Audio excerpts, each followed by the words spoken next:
Perfect. If you could please accept that. This is just for us to like have our own like archives. But yeah, ET, if you want to introduce yourself. I am Eric. I am a senior undergraduate student at Emory University, and I'm intending to go for the pre-PA route. So I'll be applying to pre-PA school.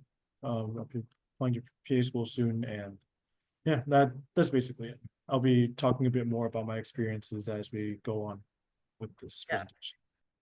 Yeah, so Eric's experience is very valuable to us because obviously he's like the only one of us here that has really been through this entire process, right? I'm obviously just beginning, so my expertise is not nearly as relevant to the application process because I'm also still learning about that and I'm still working towards that. But then again, that kind of like, what's up, bro? I can't. You can't? All right, then you want to pull up a chair? Yeah. Yeah. All right, so Yuhan, like I mentioned, Hello. oh, it's a little blurry here. I'll fix that in a moment. But yeah, so Yuhan was having technical difficulties. We're just gonna have to improvise a little bit. So he'll pull up a chair next to me, and I'll turn off my blur. So let me scoot on. All right, Okay. get in the frame a little bit more. All right. All right, so Yuhan, perfect timing. We just finished our introduction, so now it's your turn. Oh, hi. I'm Yuhan. I'm an 11th grader and I go to South Pasadena High School, in South Pasadena. Mhm. Um, And what's kind of like your track? You know, what's your goal? well, I want to be a doctor. Yeah. So this is also you're also a pre-med student, is or at least you're aiming to be one. So yeah, everything that we can talk about here and the things that we've done in preparation is all relevant because we can learn from each other and kind of know what we need to do. But yeah, so the way things are going to go is that obviously we just did our introductions, but the next part of our agenda will be the presentation, and we'll end off with a Q&A for anyone that like wants to ask around. But it's really not so strict. I'm hoping to keep this as kind of like an open discussion for anyone who wants to, learn more about the process. Because like even for someone, I would say even for someone as like prepared and already so far along as like Eric, for example, I'm sure there's a lot he could learn for like what else he could add on. Because as I believe we talked about a little earlier, like before the meeting got started, he's gonna be taking a gap year, right, to improve your kind of portfolio. So I need 1 or 2 gap years because most PA schools require anywhere from 500 to 2,000 clinical hours of experience to apply. there you go. That's something. So a lot of stuff. But yeah, we'll get started. All right. So the first thing, and the biggest thing is that we're obviously talking about this pretty early. I don't think most of you are even in college yet. And even if you are, it's just like, you got started early, right? And the whole like question now is why do we want to start preparing early? And it's pretty obvious. Med school is very competitive, right? There's a lot of applicants, and even my school alone. I mean, I know UCLA is kind of an exception, but there's thousands of pre-med students, and obviously not all of us can become doctors. So the idea is that you want to get started as early as possible because it allows for you to be more competitive. It's also important to start prepping early because having a strong academic background and extracurriculars are essential. And in that case, basically, it just means you want to develop yourself early so that you're ready and you're shown to be a consistent and like strong individual who is more likely to be a candidate for med school. And we'll talk about some more of the like key focus areas as well in the following slides. So the first key focus area we want to talk about is academic preparation. So you guys have probably already heard about all of this, right? You have AP and IB courses depending on which direction you choose and where you are. There's going to be biology, chemistry, physics, and calculus. These are definitely the main courses you want to take. For example, I took at least in some form all of these AP classes, even if I didn't necessarily do the best in them. Like for example, my physics, I don't like physics, but I still took it as part of it because I knew that eventually, even in college or whatnot, or for the MCAT, I would have to.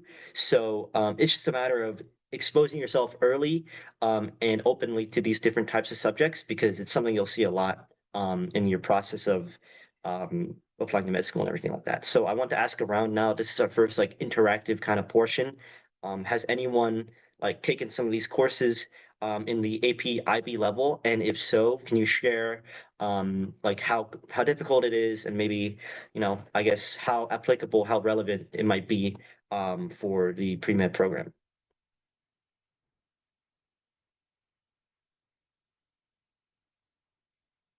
Should I speak? Yeah, you're good. Okay, from my experience, yeah, all these AP IB courses are going to be very valuable to you. And one of the things that I was told and that held true once I actually came into college is that taking the AP/IB version of these courses while you're still in high school is a lot easier than trying to take their equivalent in undergraduate school. You will be thanking your high school self for saving you so much time and trouble once you actually get into undergrad and find out you don't have to do these courses and ask the other people who didn't do that and have to take the courses. Those will help you a lot and give you an early start, more or less, an early start with the um, more advanced classes that will propel you further and potentially give you more time because each AB and IB course done counts as credits for your graduation already because it fills in for the class that you were supposed to do. Even if they don't necessarily, because sometimes AP credit is applicable, but especially for like more like complex, more like difficult, academically like rigorous pathways like pre-med, they won't always take AP credit to waive a class entirely. But either way, like I mentioned earlier, taking a class at this kind of higher level will kind of prepare you for again taking classes at a higher level. So for example, for me, my first quarter at UCLA, I took a chemistry class, and it's basically just the introductory chemistry pathway like class. And it was, I will be honest, pretty easy, at least for the first quarter, because I took AP chemistry in senior year. Even though I'll be honest, in senior year, obviously senioritis, and also AP chemistry being a pretty hard class, it was definitely a struggle, and I didn't perform as well then. But it set me up for a really good first quarter in what otherwise would be a pretty difficult class. So exposing yourself early when there's arguably less consequences and of course less like stress that comes with it leaves you with a lot more options later. But yeah, so basically that's some of the reasoning why you'd want to take some of these classes early, especially with AP and IB courses. Does anyone else have any other experiences with these kind of courses that they want to share?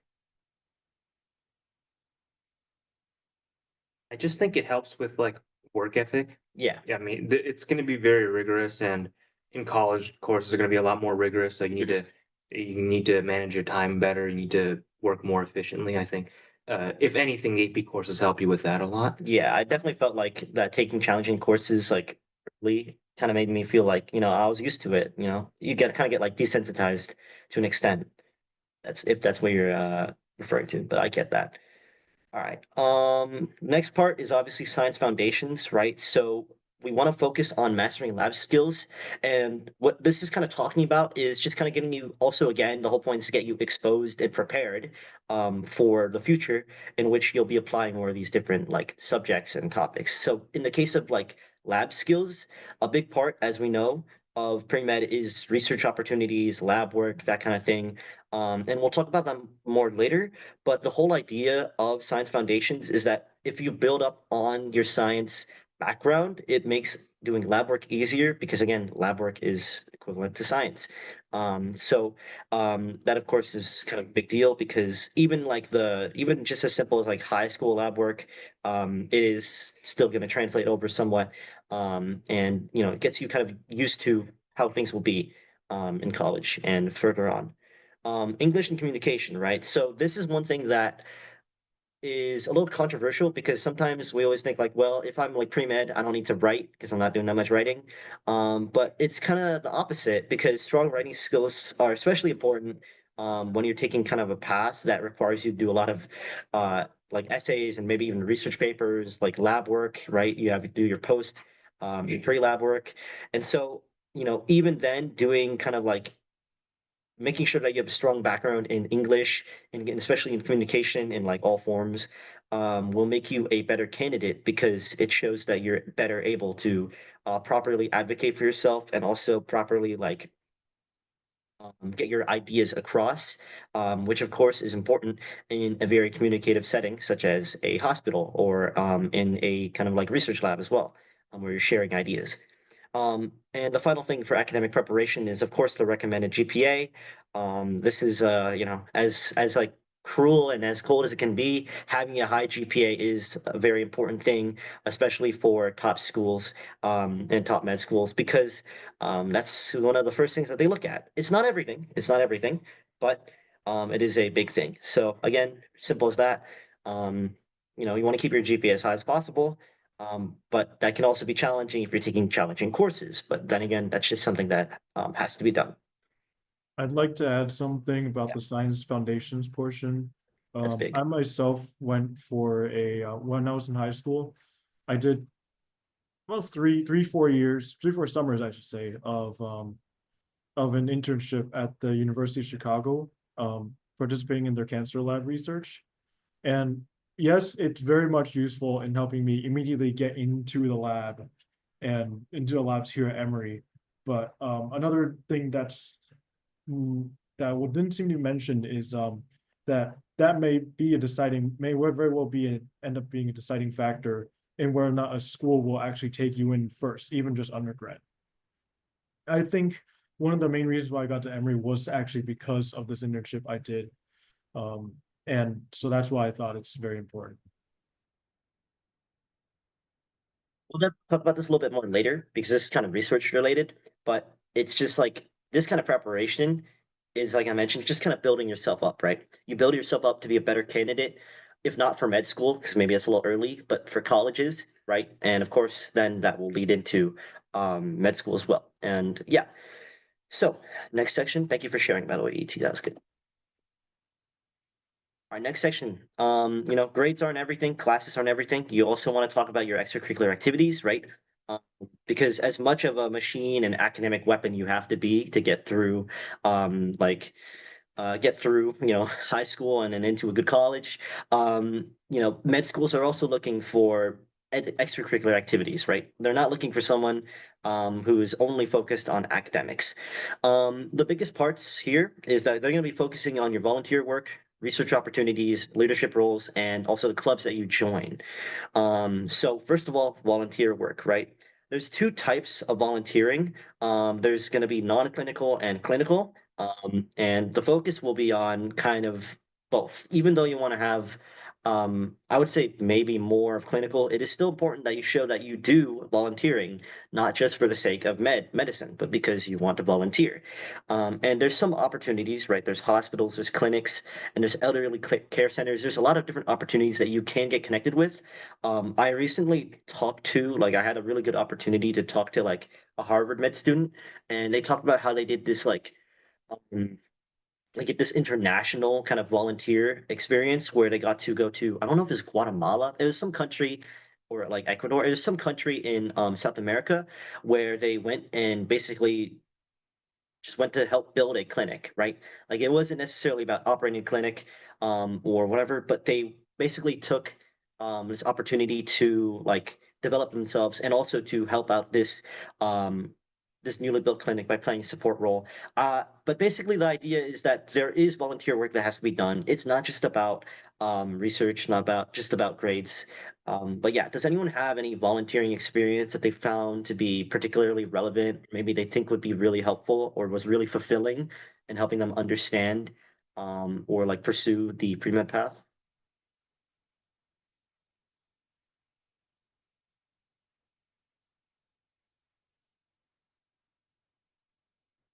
All right, that's fine. Because like honestly, I wish I could share something of my own, but I haven't had the opportunity to get started on like crazy volunteer work for specifically pre-med stuff.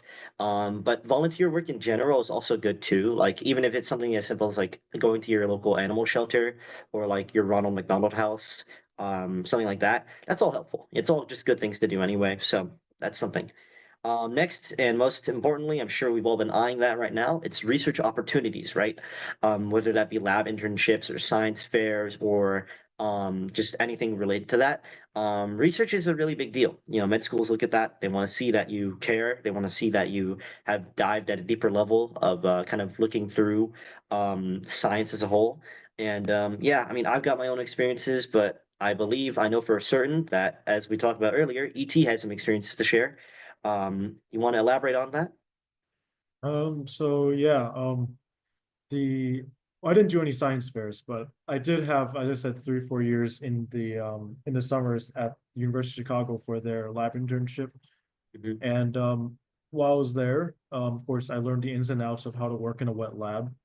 Hmm. Um, Things like learning how to organize data information in a way that's acceptable to researchers.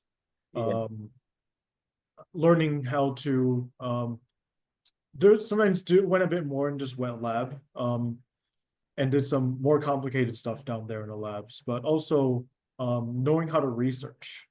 Um, if you want to go into pre-med, you are 100% guaranteed to need to know how to read a scientific paper. And so if you don't already know, I would highly recommend trying to get into trying to understand a scientific paper of your liking. Search up something interesting. Go on Google Scholar, search up maybe, oh, you want to know more about like the food you're eating. Like I searched up something about potatoes one day and I literally learned something new. There's potato dextrose, which is really good for your gut. So that's why you probably eat potatoes, but little things like that. And you, by doing that, you can start reading the abstract, you can start reading the methods, everything. You'll learn the structure of what a scientific paper generally looks like. You'll know what to look for. You'll know what to generally skim around and find so that you, when you have to read scientific papers in the future, you're not stuck trying to read through very, very slowly. You can skim over it first and then read the rest, just knowing that big context. Many things like that. It's very good idea to get a head start on reading scientific papers. But that's what I did over the summers of high school. big. It's something I didn't even think about. It's just that I like the opportunity to get used to research papers and of course academic like journals or whatever. I'm definitely in that process myself as well. Sometimes they can be a slog to read through, especially if they're not something particularly interesting. But the more you do it and the earlier you do it, again, it's just going to make things a lot easier. Because you'll have to do it eventually, so you might as well get started early. But yeah, so I have some insider information here. I know some other people have some research experience, and I want them to share, so I'll be calling on them. But yeah, I know Yuhan, you've done some Yeah, I've done. research. You want to talk about that? Yeah, so I've done 1 year of summer research at USC. It's their bridge undergraduate science program.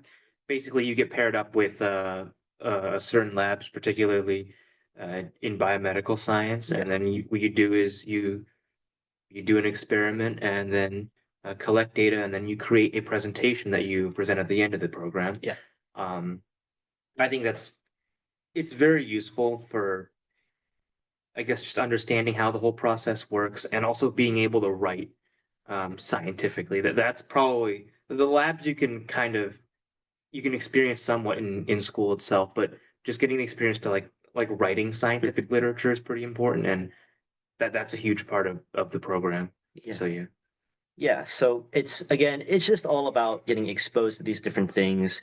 And like you mentioned, learning to write scientifically is pretty huge as well.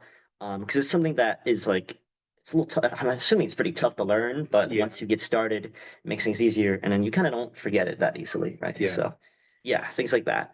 Um, and another thing I want to bring up is as simple as like lab work itself, right? Research opportunities. Um, and getting as many like opportunities like that as early as possible. It's just good because it gives you an edge by nature of making you more accustomed to the lab environment. Because when you enter a proper like laboratory, it's a little overwhelming. There's a lot of glass jars everywhere. It's very cluttered, and there's people that are doing things you don't understand. But being able to be exposed to that as early as possible, and then messing around with that and kind of learning from like your own experience is better. I remember that I believe last summer I went to USC for a month to do some research, and even though obviously I was not involved in any of the serious like um, developmental kind of like uh, I guess breakthroughs, if you want to call it that. I was still exposed to the day to day and what goes in to many of these researchers and like these graduate students and what they're doing in the research. I learned a lot about as simple things like pipetting. I learned how to operate a centrifuge, right? And a lot of the like the etiquette and also the like lab proper conduct and that kind of thing is something that is a little like pressuring to think about, right? But getting exposed to that early is really helpful because when you do that later in like a college environment preparing for med, then you kind of have less to worry about because you have that edge over other undergraduates who have never done anything like this and have only just gotten started during college. So yeah, again, preparing yourself is very important. So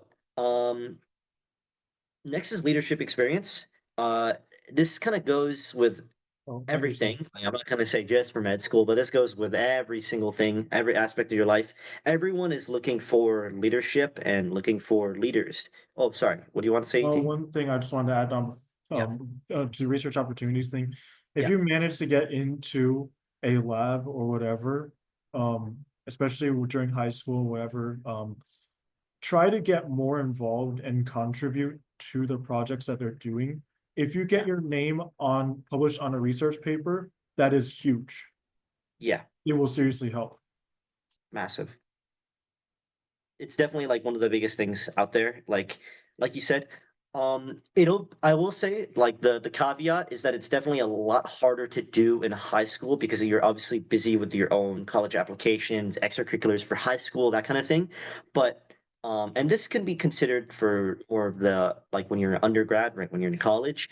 Um, but trying to get yourself published, like really going to the labs and again trying to get yourself published if you can and participating, being active, really putting yourself out there and showing that you care about the research that's being done is really big because that allows for you to get more opportunities. People are more likely to share things that they find interesting or like related to research, right?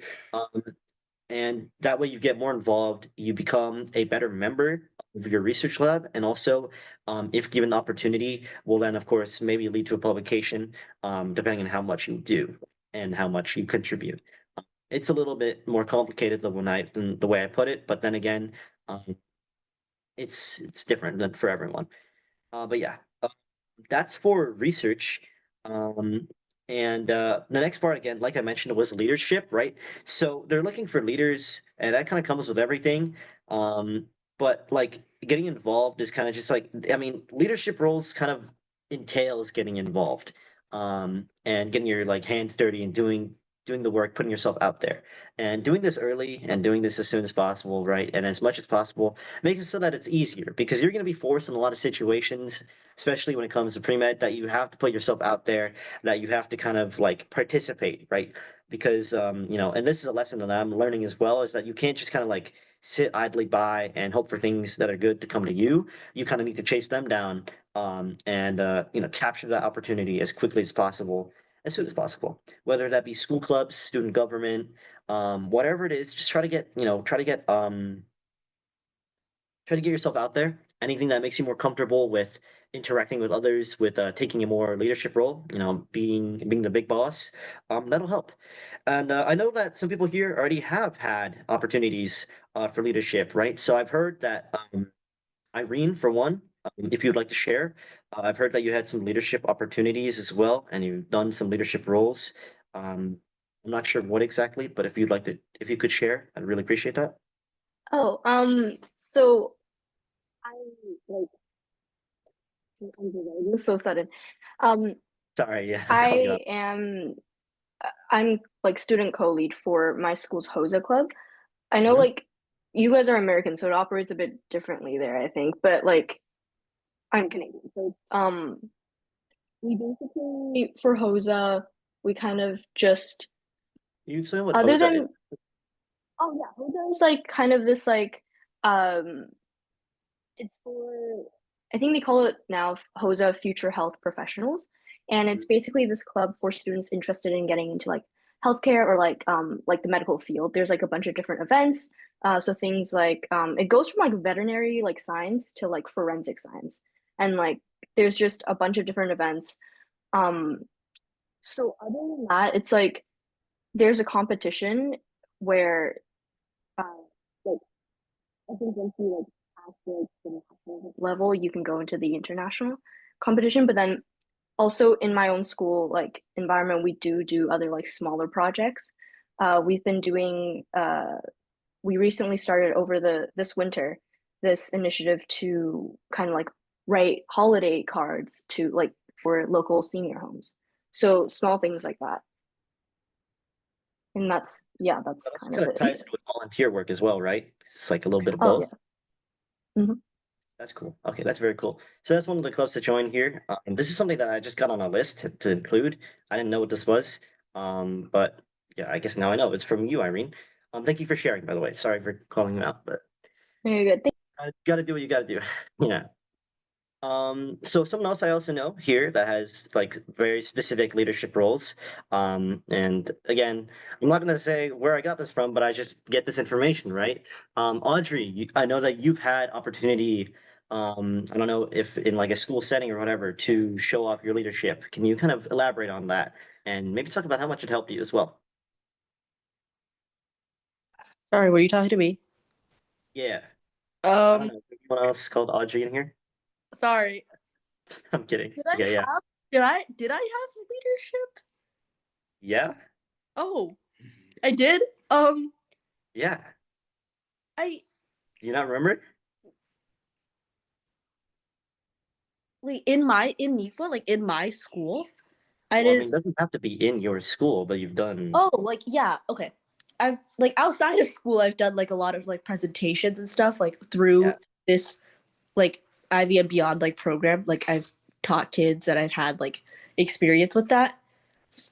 And recently I've joined like a student run business that's Mhm. like in my area, and that their entire thing is like teaching little kids about finance. So I'm also about to like do a business fair with them, and that's going to be like a big leadership opportunity for me because it's just like a massive event. So Yeah, I mean, yeah, big. How did you forget that, by the I way? I thought you said that like in Niqua, and I was like, I I in swear. school and out of school, but you're It, good. That's okay. actually big. Yeah. I didn't know that you did that, by the way. That's very cool. Thank you for sharing. It's just Yes. like, so yeah, I mean, leadership takes in many roles. Sometimes it like kind of like correlates a lot with volunteer work, but that kind of comes with like the nature of leadership roles nowadays. Um, but yeah, thank you too for sharing. Sorry for calling you guys out. But then again, I want some more voices out so we can kind of get to know more. But yeah. So the last part is clubs to join. We already kind of talked about this, but like, I wanted to go over some examples of extracurricular activities that would be helpful. Right. So there's going to be Science Olympiad, which is like pretty much what everyone has in high school to some degree. And that's good, obviously, because it gets you kind of used to science and like a lot of STEM. So Science Olympiad is good for that.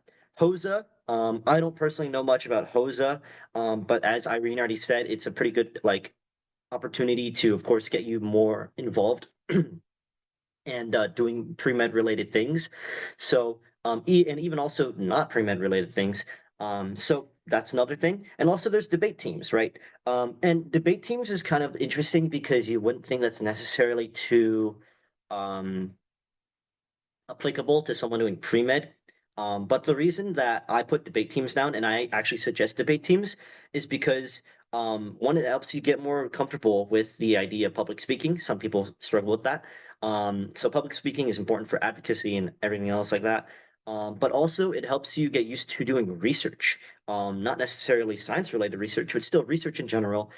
Because of course, when you're debating, you gotta support your argument. So doing that kind of thing is also implicitly, indirectly helping you, kind of get used to that. So for me personally, I also would suggest, I didn't write this down, but I also would suggest a competitive speech team if you guys have that. But that's pretty much the same thing as debate because you're in essence just speaking, you're researching a little bit, getting used to that. It's just pretty much the same thing, and not everyone has it, so I put debate down. But yeah. All right. So next thing, another big thing is community service and the big one, shadowing. So hopefully everyone knows what shadowing is, but essentially shadowing a doctor is like kind of like a very, very short quote unquote internship. That's a bad way to put it. But basically you're just following around a doctor and seeing what they do for however many days you get to do so. So it's just a really good way to get some like um a little bit more hands-on experience with seeing how it's like yeah, and the different medical fields and what they do. And I know that there's like a ton of people here who have had the opportunity to shadow or at least have some sort of shadowing experience. And I don't know if anyone wants to start off talking about this, but yeah, because I have my own experience I can share, but I want to hear from some other people as well. I did it for a little bit, but Yeah, I want to talk about I mean, a lot of it's really just following around a doctor Yeah. during their day-to-day tasks. I think the most interesting thing I witnessed was a bone marrow biopsy for That's cancer okay. Well, patients. hold on. That's pretty interesting, then, bro. Yeah, yeah. So they were testing for it was bone cancer. So they had to drill a hole in their spine. Wait, what was this? Were you shadowing like a Yes, it was a what? Like, what was their like role, like their specialty? Like, they're just cancer research or oncology. So oncology. so they were working in Yeah, in cancer for cancer patients. So one of the things that I saw them do is they needed to check on um the status of the cancer. It is yeah, bone cancer. So what they do is they have to extract cerebrospinal fluid yeah. from the spine. So what they do is they cut a hole in the spine and they suck out the bone marrow to sample what state the cancer was in. So that's probably the most interesting thing I witnessed. But it wasn't for very long because I had the summer research at the same time. So That's true. yeah. You're busy, so. But yeah, I mean, I don't know if that sounds interesting to you guys. It sounds pretty interesting to me because if you are going into the med field, you probably don't know what specialty you want to do. And even if you do think you know, you might not actually know correctly because the job it entails might be different to what you're expecting, right? And so trying to get as many different opportunities to experience these different fields is important because it shows you what you'd want out of, med as a career, right? Do you want to work with kids? Do you want to work with adults? Maybe you don't actually enjoy talking to people at all and you prefer something like radiology where they just read x-rays and CTs and things like that. Or maybe you do prefer that and you would want to avoid a job that just has you sitting in a dark room all day. Personally, I'm biased. I'd like to interact with patients. So I'm more of the person that would want to be out there talking to patients and interacting with them. So it's the whole idea of getting yourself different experience in different medical fields so that you have a better, more educated choice um, for when you eventually do get to that point of having to choose what you want to do.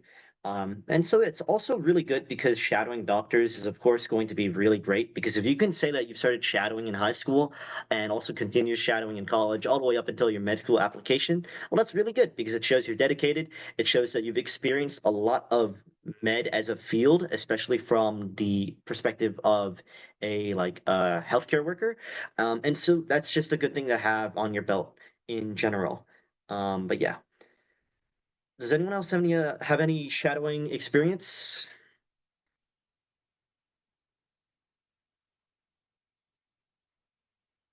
Then I will share mine. So I would say the most like impactful one that I've had, the one that's given me the most perspective on like approaching med as my career.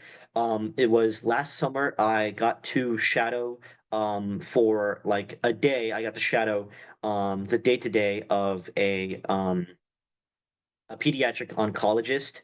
Um, and so her name was Jamie, and basically she took me around and showed me what she did all day. Right, that's kind of the whole point of shadowing.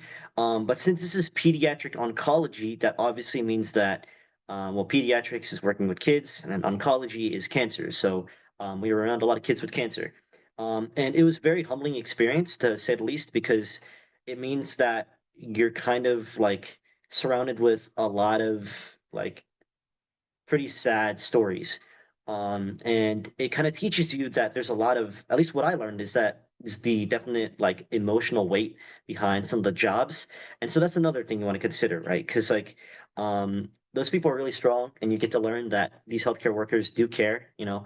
And I think it's really cool because it showed me that um you know, there's a lot of different like kind of sub interactions with the idea of like, do you want to work with, do you want to work with kids? Do you want to work with kids who are like, you know, doing fine, or do you want to work with kids who are maybe not doing as well, or do you want to, you know, do something that's not related to that and something a little bit less like emotionally taxing? So yeah, I don't know. I personally learned a lot from my shadowing experience, and to me, at least, ideally that taught me that I want to work with kids. And the reason for that is because I think that it's more like there's less moral dilemma behind it because sometimes, you know, adults are different. You know, there's it's not so um not so like black and white when it comes to morals. Sometimes they're, you know, what you consider someone like a good person or a bad person. But at the end of the day, as a doctor, you have to treat them nonetheless. And so that's why I think it's easier that if I were to do medicine, I would try to work with kids because, you know, they're just kids. So yeah. That kind of brings us to the next part here. I didn't even realize that, but volunteering in a healthcare setting will, of course, kind of give you an idea of what it's like as a healthcare worker, right? And being able to show compassion and commitment to caring for people who are sick, potentially even dying. You know, some people might be having some of the best, like, sorry, the worst times in their lives, and you're going to be the ones that are taking care of them. So there's a lot of responsibility that comes with that, a lot of weight. And so being able to experience this will, hopefully get you an idea of if this is the field that you want to approach. Because some people, I mean, yeah, some people they don't want to do that because it's a lot, and I get that. So yeah, kind of the same thing here with community involvement. But this is less related to shadowing specifically. Being able to, be involved in your community will allow you to demonstrate empathy and leadership. And I think that's pretty straightforward. Um, Anything anyone else wants to add to that? Let me know. All right, perfect. All right. Now for the boring part, guys. So yeah, strong study skills. So, we talked about the extracurriculars and the other things that will be kind of more varying dependent on what you're doing, right? Because not everyone's going to do the same clubs, not everyone's going to do the same research, or find the same shadowing opportunities, whatever it is, right? But I guess one of the big things is that at the end of the day, you got to have strong study skills, and this is important for a couple of reasons, right? Number one being time management. Having strong study skills will allow you to manage your time better. That's just part of having strong studying skills. Being able to balance academics, extracurriculars, and self care just will improve yourself as a whole, right? It means that you have more control over your life and will also give you more opportunities to focus on extracurriculars and other things that you like to enjoy. Because it's pretty tough, the pre-med program is pretty tough. You don't have that much time. So you want to make sure that you use the time you have properly, and to your best capacity. There's also, and if anyone wants to add anything, I'll let you after I focus on the second bullet point. There's the effective study techniques, right? So one of the most important things, and this is very closely related to time management and of course studying skills, is that you want to study effectively, right? You could spend 6 hours of your day studying one subject if you want, but it won't be as effective, as studying 2 hours, but really well. Because if you're just staring at a piece of paper and reading the same paragraph over and over again, that's not studying effectively. So you want to make sure that you're using your time wisely as well, and you want to make sure that your studying is as effective as it can be. So there's a couple ways you can do this, right? There's the classic like active recall, spaced repetition, different note-taking strategies, right? You can use different online resources like Quizlet, um, and like gizmos and whatever. There's a lot of different like ways you can approach studying.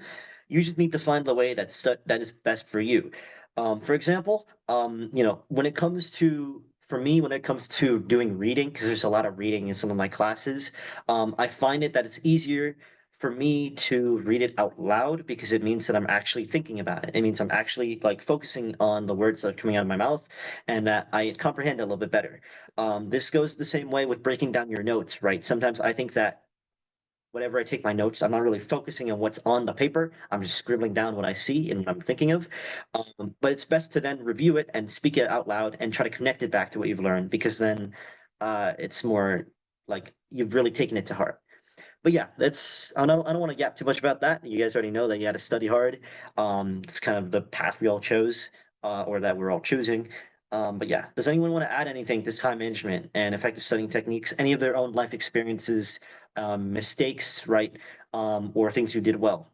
Yes, Eric. Um, something that applies to both of these is, especially later on when you get into undergrad, is to try and find a good place for yourself to study.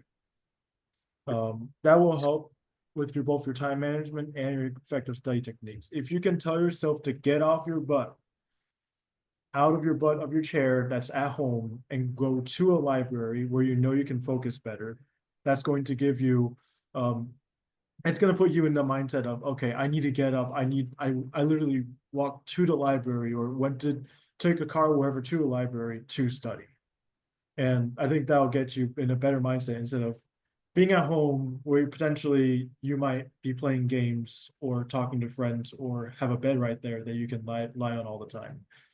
And I think I guess it can count as an effective study technique in that sense too. And not just because it helps you focus better, but it's also because you're probably going to be getting together with other people a lot as you study, and the library is a very good place for that. So that's it from me. Like I like especially late high school and an early college, kind of that kind of era.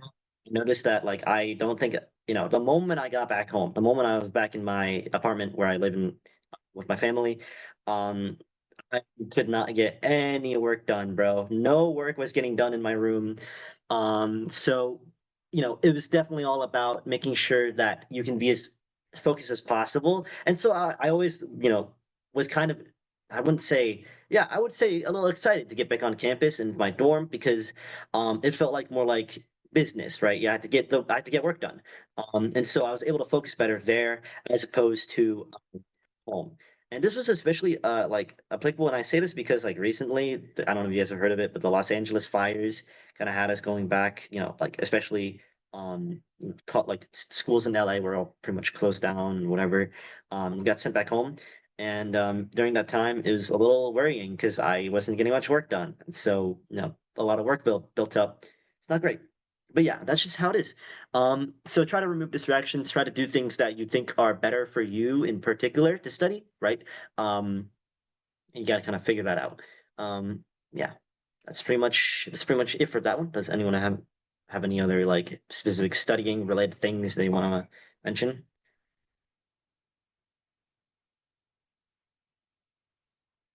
All right. So, the next thing is to focus on building strong relationships. So, like this is particularly applicable to those who are kind of like further along. And besides, obviously, like the teacher recommendation letters you want to have for college applications, um, there's of course going to be like the focus on having different like, well, the way I worded it here is mentors in healthcare, right? And I think that's a little bit misleading because I should have said something more like mentors in science related fields because science in general will just pre-med, anything pre-med related is pretty much very closely science related, so that all works kind of the same like way. It's all hand in hand. But back to the high school setting where you're trying to get into a good college, you want to focus on your math and science teachers if you're trying to get teacher recommendations because of course medicine is a STEM field and science and math are both part of STEM. That's kind of it. Like having a recommendation letter from an English teacher will not be as relevant to you as a pre-med focus. Um, at least compared to something like, let's say, biology or chemistry, or from your calculus teacher, something like that. So yeah, that's just something to keep in mind when approaching like the final part of the high school section. And then, of course, mentors in the healthcare. You want to connect with medical professionals for guidance, right? So this is very like broad, and it's pretty closely related to shadowing, research opportunities, things like that. Because all those people that you meet and work with along the way and learn from, those can all be your mentors. And the way you define a mentor could be as simple as like, oh, I learned from them from a day and I learned a lot. Or it could be someone that you've worked with long term, like the PI in the laboratory that you volunteer at. Quick little thing about these two is that you can connect them actually. Mhm. If you please if you do come under someone's wing, if for whether for a lab or for shadowing or something, you can, I'm pretty sure you can get a letter of recommendation from those people too.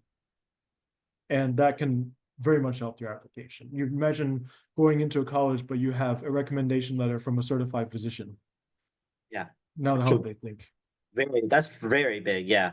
So like that's definitely something that's also very I really appreciate you mentioning that because though I think the way I worded it made it seem like you kind of they're separate and they're exclusive for different purposes, but really if you can get these opportunities early and like you're able to really establish a connection, then you can definitely try to get a recommendation from any one of these like officials because if you really think about it, if anything, like getting a letter of recommendation from your lab PI or from a physician itself, like themselves, that's massive. Like that's honestly arguably better than sometimes a teacher recommendation. I had a my lab PI for my summer internship give me a recommendation letter, and so that was in my college app.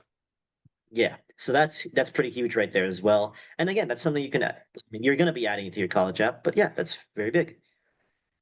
But yeah, I believe I also got a letter of recommendation from a PI as well last for the research I did last summer as well. So yeah,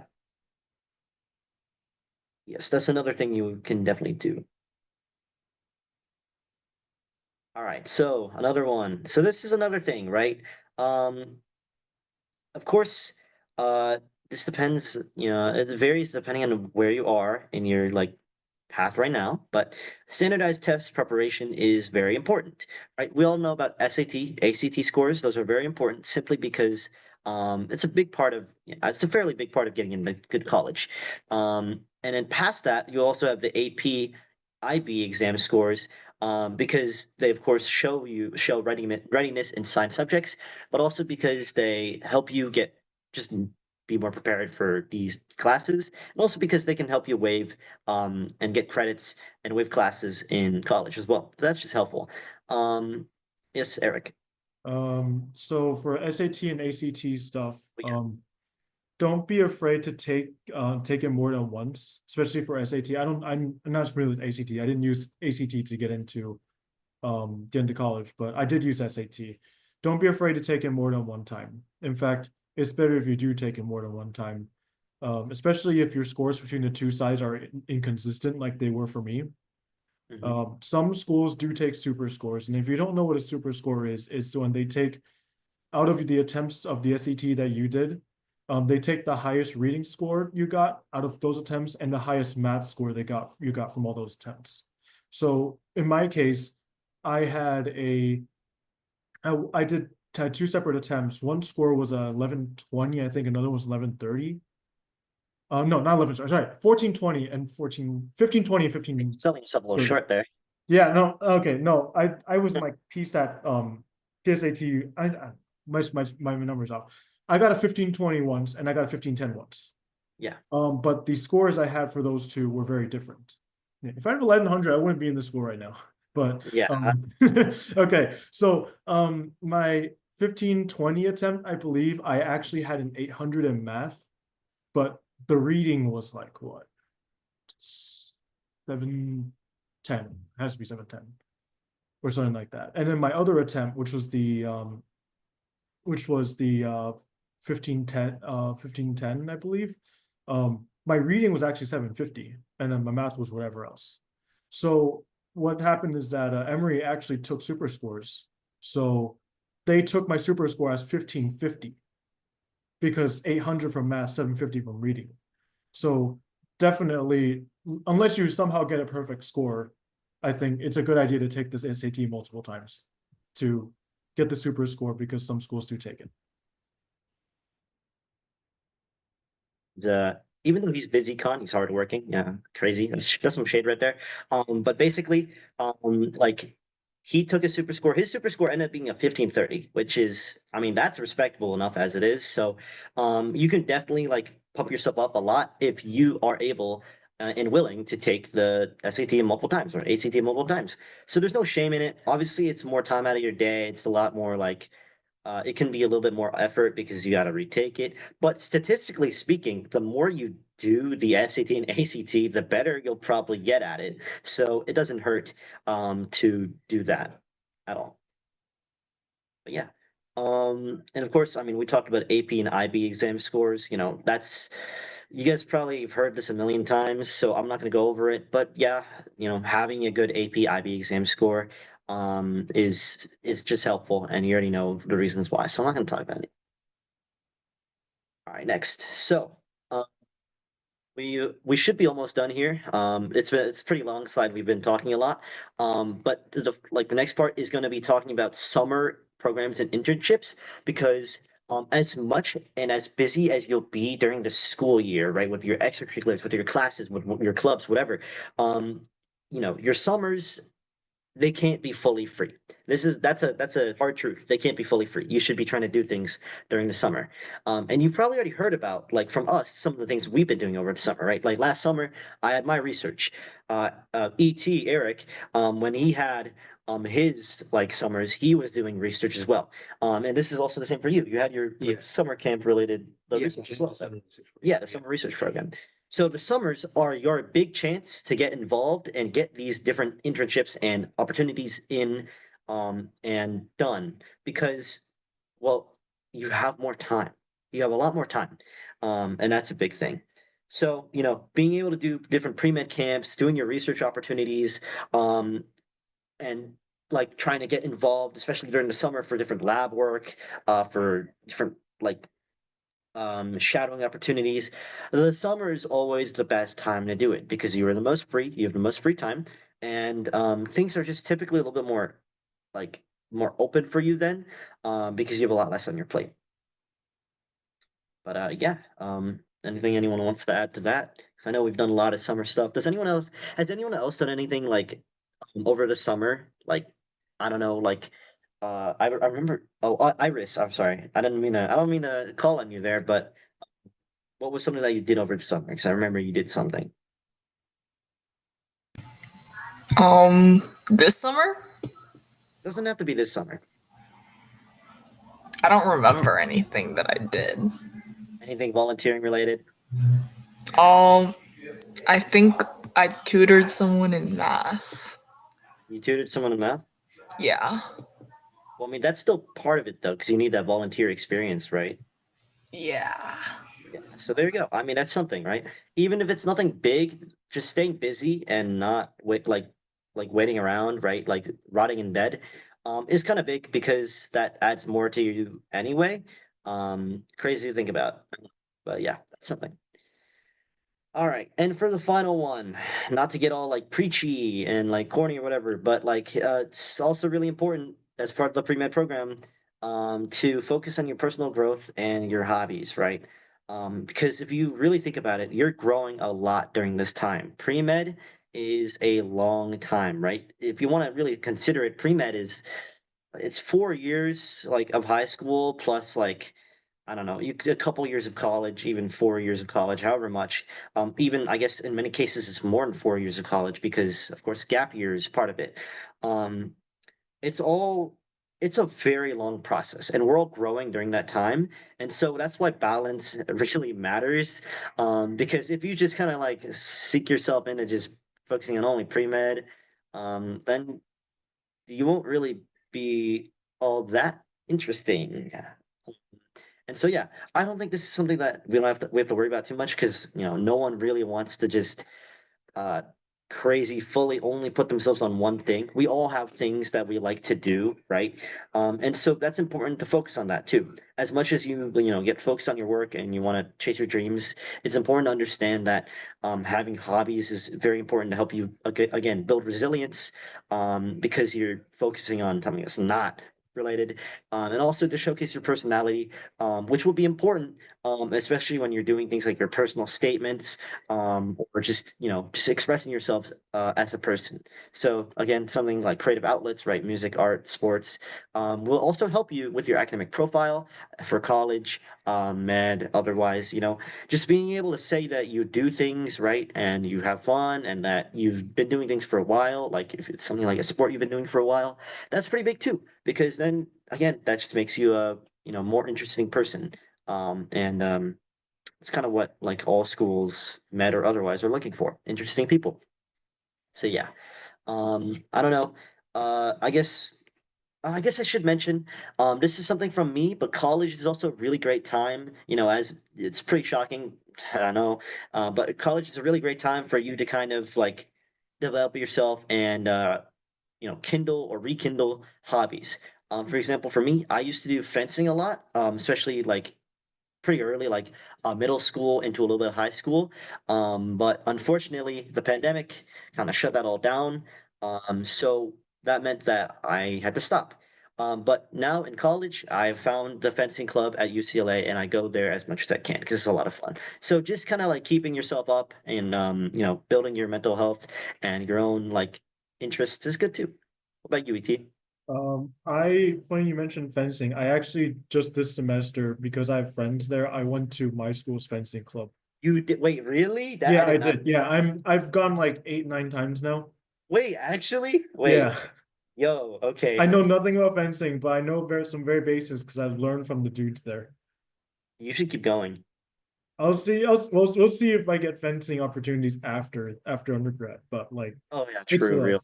There's yeah, definitely local clubs around. I'm sure you can have the opportunity to go there. probably is. Yeah, but I find it a lot of fun so far. Yeah. But for me personally, my hobbies, I have the fencing, of course, but for a much longer time, I've been doing two things primarily. I've been doing Taekwondo. Hmm. This is this is the fourth year I've been in Taekwondo fitness in my school ever since freshman year, or I'm still the highest ranking in the class. And this entire time I still exercise quite a bit. Whether it's Jim, between he's absolutely jogging, jacked. Yeah. I'm not.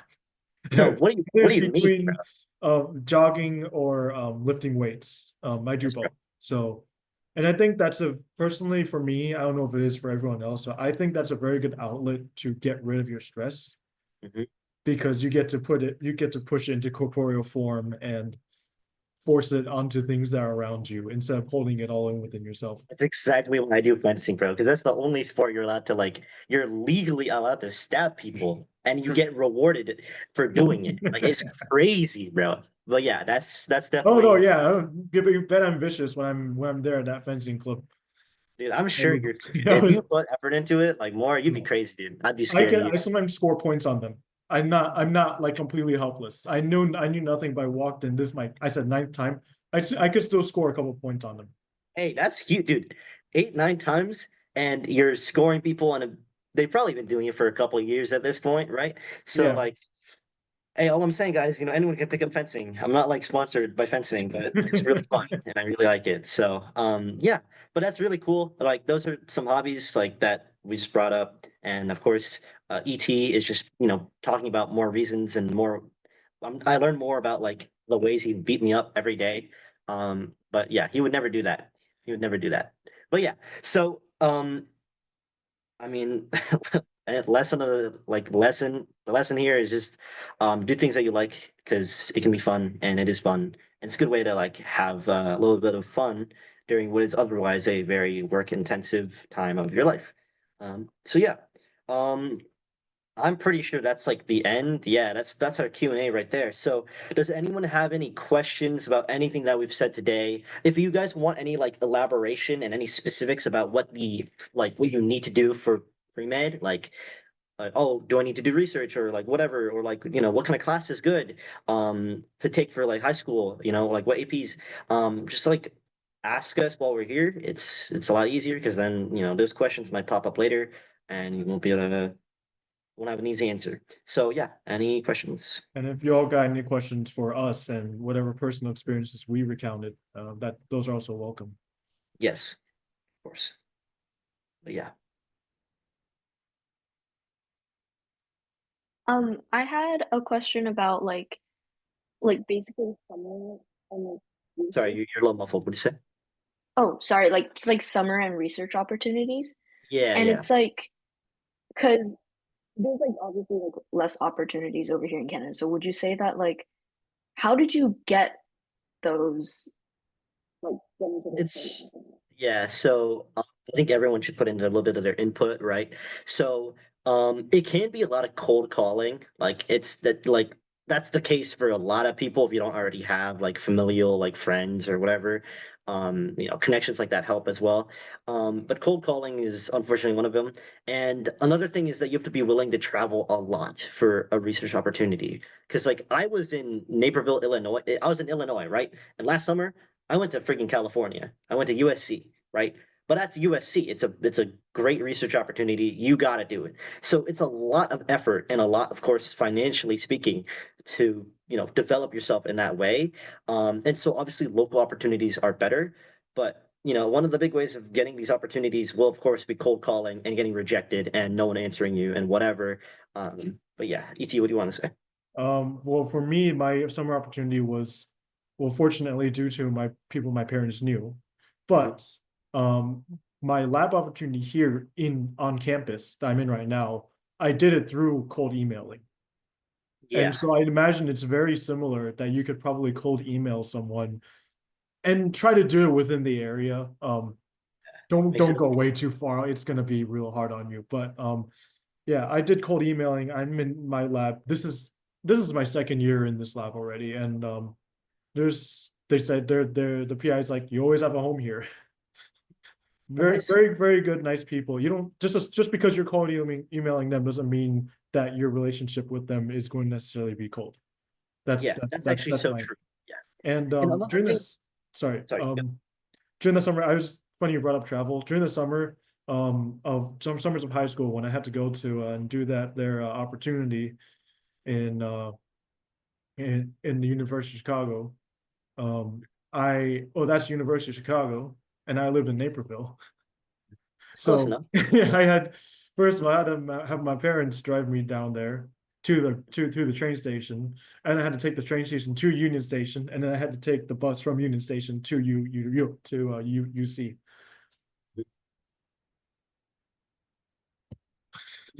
Hopefully that answers some of it, Irene. It's a lot, right? It's a lot of work. And I want to add on what he said about like the research and how your relationship won't be cold even though you're cold calling. It's important to keep into perspective that like these research labs and like these different like physicians or whatever that you're emailing for shadowing, for example, they understand. They understand, right? They understand that you're obviously there to build yourself up to learn and of course at the end of the day to make yourself more applicable and more like appealing to med schools. So don't like feel so ashamed about that because oh got you, thank you. We're gonna eat food soon, but yeah, anyway, basically guys, like I was saying, it's just like they get it, right? Especially when it comes to like physicians and like specialists like that. Cold emailing them is like you shouldn't be so afraid because they understand they were in that position at one point, guys. Like they did med school. They had to do shadowing. How do you think they got through? They had to do the same thing as us. So they, in ways, they have sympathy for us, right? They understand what we're trying to do. They understand that we're just doing it because we want to, and that's part of the process. So don't feel so afraid and don't feel so like ashamed of like going around and like asking because like that's they all did it. They all understand. They get kind of get it, right? And yeah, that's just kind of part of it. Did you have any other questions, Irene? That was kind of a long answer, but No, that was great. Thank you so much. That was really helpful. no problem. Thank you. Any other questions, Audrey Iris?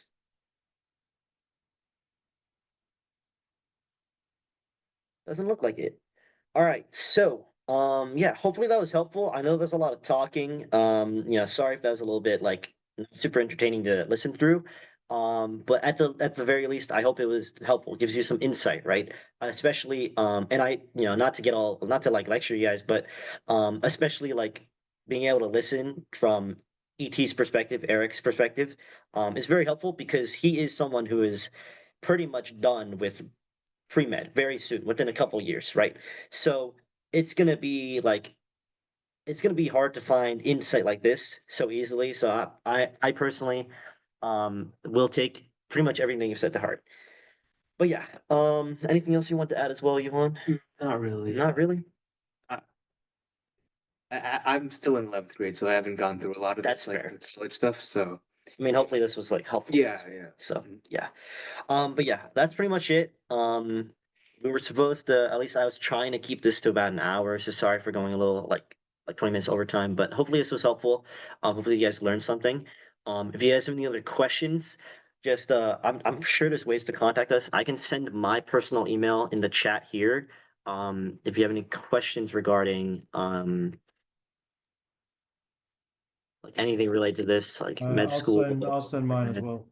Yeah, I think ET might be a little bit more applicable and a better person to email, especially regarding pre-med, because of his experience. But yeah, please just let us know if you guys need any like help or want to have any questions regarding like college application process, getting research opportunities, like our experience, like what decisions we picked, just anything.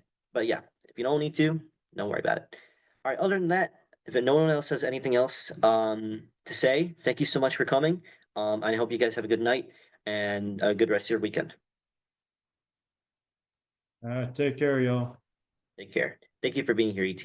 No problem. Thanks, Goat. Good stuff. I'm gonna end the recording. Yeah. Okay, I'm starving. Yeah, that's